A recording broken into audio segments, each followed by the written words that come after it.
ওই school college university কিছু talent পোলাপানদেরকে নিয়ে অনলাইনে ফেসবুকে ভাইরালে রাজনীতি করে।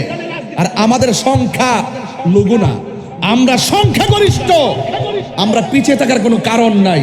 কথা বলেন ঠিক কিনা বলেন? মাঠে আসেন না দেখি আমাদের সাথে, বাক্স আলাদা করেন, সুন্নি বনাম ডাব্লিউ, দেখবেন খেলা ফাইনাল হয়ে যাবে। কথা বলেন ঠিক কিনা?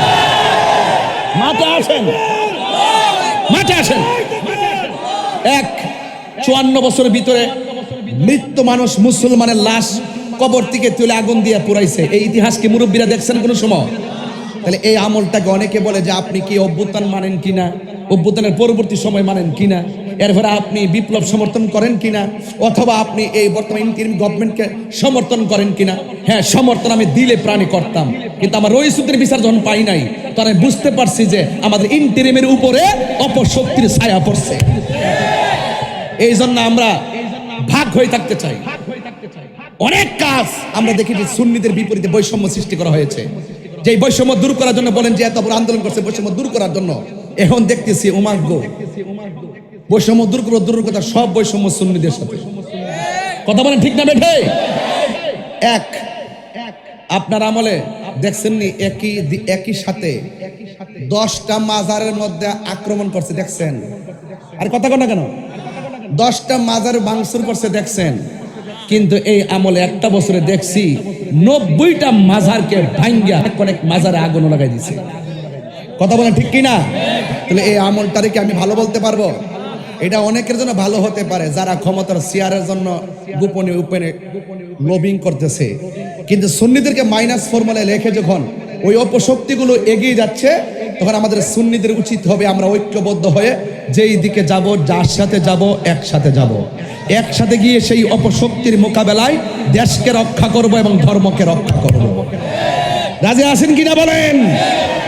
আমার কথায় কেউ রাজনীতি গন্ধ খুঁজবেন না, রাজনীতির ঊর্ধ্বে কথা বলছি, রাজনীতির ঊর্ধ্বে অনেক উপরে কথা বলছি। বলুন রহমত দেওয়ার মালিককে, আরো বর্গ রহমত দেওয়ার মালিককে। যাই হোক, আমরা দেখেছি অনেক ধরনের কাজ আমরা ফলো করছি, তবে আপনাদের সকলকে বলবো আমাদের আসল ঘরের নাম কি? আসল ঘরের নাম কি? ইনশাআল্লাহ আমরা সেই কবরে যেতে চাই নবীর আদর্শ নিয়ে। কথা বলেন ঠিক কিনা? আমরা হাসরের মাঠে উঠতে চাই নবীর আদর্শ নিয়ে। আমরা ডলারের কাছে কোনোদিন ইমান বিক্রি করব না, আমরা ক্ষমতার কাছে কোনোদিন ইমান বিক্রি করব না, চেয়ারে লুক দিলে আমাদেরকে ইমান কিনতে পারবে না। কথা বলেন ঠিক কিনা? আমার চুনারঘাটের বাবারা, আপনাদের কাছে অনুরোধ, আপনারা আওয়াজ করে বলেন এখন বর্তমানে সুন্নি জামাত কি 2 না 1? এই আওয়াজে মানি না, জোরে বলতে হবে। এখন সুন্নি জামাত 2 না 1?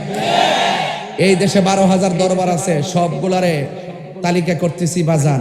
পীর মাশায়েখদের একটা জোট হবে, আকায়েদা হলো সুন্নাহর উপর একটা জোট হবে। আমাদের রাজনৈতিক জোট হয়ে গেছে, যারা রাজনীতি করছে তারা জোট হয়ে গেছে। আমরা সকলে ঐক্যবদ্ধভাবে কি আমরা পারি না? বিগত দিনের সবকিছু বাদ দিয়ে আমরা কি পারি না একটা প্ল্যাটফর্ম তৈরি করতে? পারি কিনা? কোন না গেলে আরে পারি কিনা বলেন না কেন? এক থাকবেন, আমাদেরকে কিছু করতে পারবে না ইনশাআল্লাহ। এখন আমরা এই পৃথিবী ছেড়ে আমরা চলে যাব। বলেন তো, একদিন যখন কিয়ামতে হাসর মাঠটা কায়েম হবে, সেদিন কি আর আসমান থাকবে? আসমান থাকবে? চন্দ্র থাকবে? সূর্য থাকবে? সব কি হয়ে যাবে? ফান হয়ে যাবে।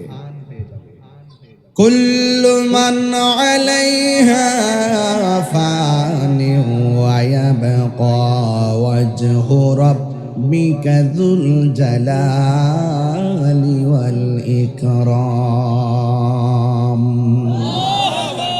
এই পৃথিবী একদিন লয় হয়ে যাবে, এই পৃথিবী একদিন নিঃশেষ হয়ে যাবে। যিনি ছিলেন, তিনি আছেন, তিনি থাকবেন। জবান খুলে বলেন তিনি কে?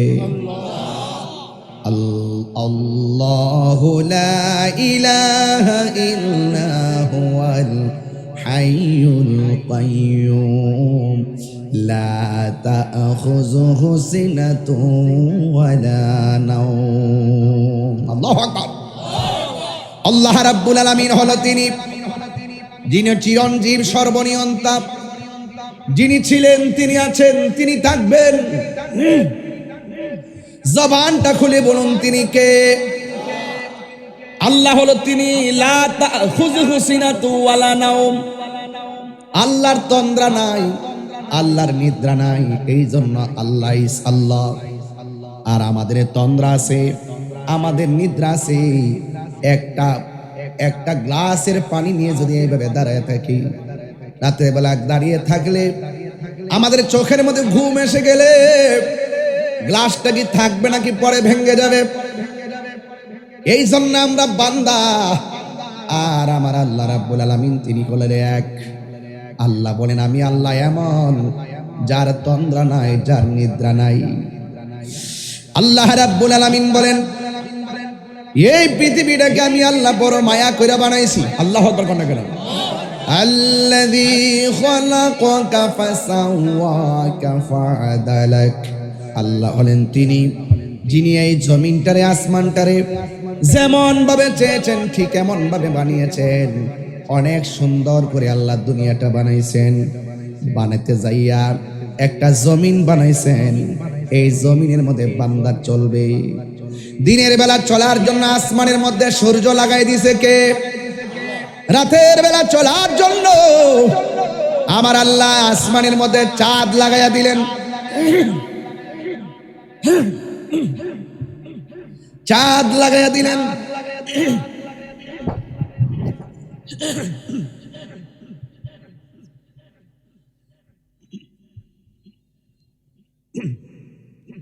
আল্লাহু আকবার বলুন।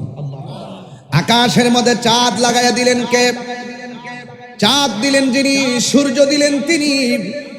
এরপরে আমার আল্লাহ এত সুন্দর করে গাছপালাগুলো দিয়ে দিয়েছেন। আপনারা একটু জবান খুলে বলুন, পানি ছাড়া কি মাছ বাঁচে? কথা বলেন না। গতকালও ভাই দেখলাম কুমিল্লা না কোন জায়গাতে কয়েকটা ছেলে বাচ্চা পানিতে পড়ে মারা গেছে। মানুষ যখন পানির মধ্যে ডুব দেয় মানুষ বাঁচতে পারে না, কিন্তু মাছ যখন পানির উপরে আসে মাছ বাঁচতে পারে না। আল্লাহ বলেন আমি আল্লাহ পানি দিয়েছি, আবার পানির মধ্যে বহু রঙের মাছ দিয়েছি। মাছে পানি পেলে জানটা বাঁচে, আর মানুষ পানির মধ্যে ডুব দিলে মানুষ থাকতে পারে না। আল্লাহ রাব্বুল আলামিন বলেন আমার বান্দাদের জন্য আমি আল্লাহ এত সুন্দর করে অবয়ব নমুনায় এই পৃথিবীটা বানাইছি গো। এরপর আল্লাহ বলেন ওয়ালাকাদ যায়্যানাস সামাআদ দুনিয়া বিমাসাবি।